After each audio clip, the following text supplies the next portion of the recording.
Alright, welcome back. I'm Multimeteor. This time we're playing in the Steam Tournament 6 Round 2 Game 1. If anybody of you saw my previous matches, I won those matches fairly solid, with a little bit of opposition from my opponent, but he got screwed. But this time, I can promise you, there will be no excuses. There will be no land screwage or land flooding. I can tell you that in advance. Just some solid matches. This time around, I'm playing against DryBones23 from the Wizards community forums.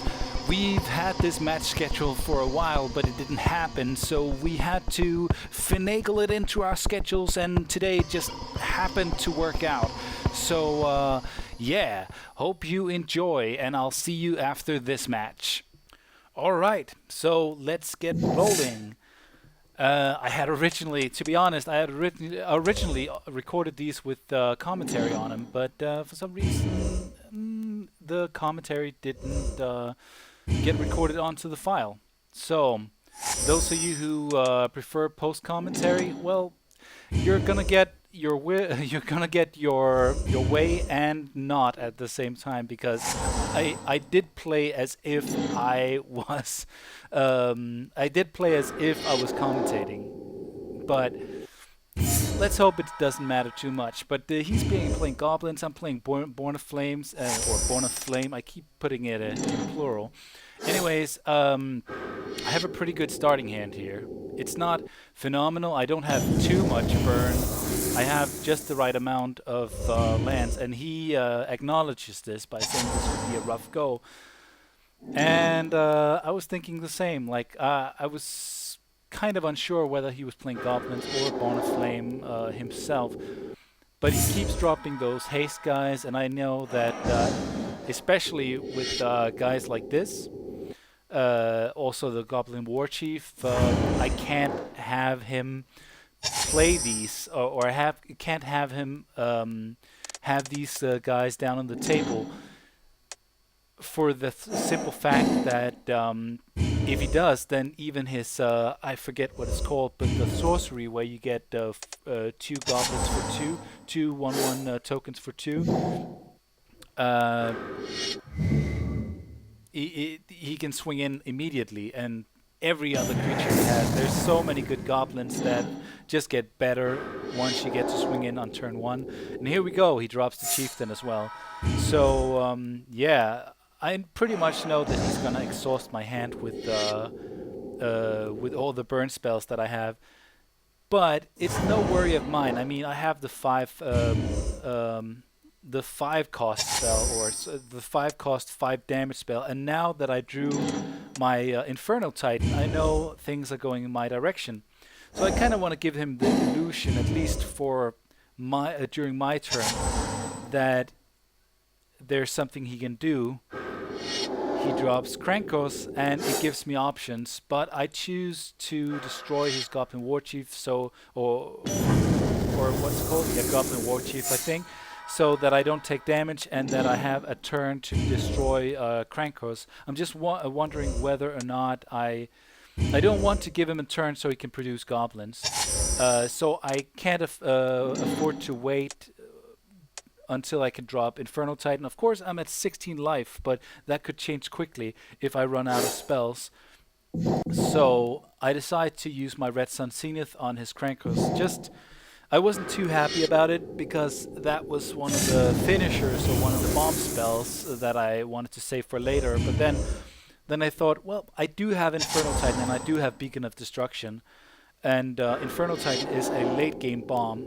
Here we go, Goblin Guide. That's another haste guy. Fucking ridiculous. But yeah, like I wrote, he had one hell of a starting hand.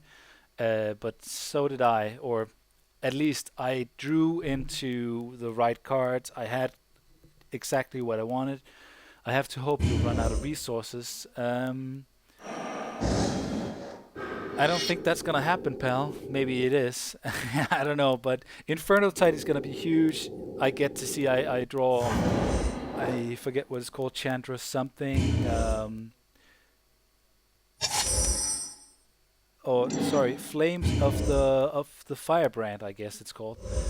and drop the Inferno Titan, and it is pretty much GG from here on out, isn't it? Unless, of course, he draws something that might change it around a little bit. But so far, so good. It's difficult to get rid of my Inferno Titan, especially if he doesn't have the goblins down to sacrifice. He would have to have me, he would have to chump block something, then sacrifice another guy with a goblin grenade, or something to that effect. So far, it's looking pretty good. I'm swinging in for 9 in total. 6 combat damage and 3 to his face. And at this point, I'm just saying that because I'm experiencing some latency in my game. I think it might be because I tend to have like a million tabs open in Chrome, and it could be some connection issues because he is. I think he's on the East Coast. Man, I forgot already. But he is in the U.S. All right, so he drew the Goblin Ringleader, I think it's called, and he gets to draw a bunch of things that he would, yeah, just the guy I'd hoped to see. I think had hoped to see, yeah, I don't know. So I'm just deciding whether or not I should take care of his ringleader so I can swing in for lethal. But then I'm thinking to myself that I might just be able to. I don't even have to worry about his creatures because I can. All right, I'll take the 2. Nope, he decides to stay back, and I throw Beacon of Destruction at his face, and then when I swing in, I'm just gonna destroy him, and I go for the Stevens like a boss or whatever, by taking out his Warren Inspector. My Searing Blaze. So yeah, that's game 1 in the bag. Hope you enjoyed it. I'm multeyemeteor. Later!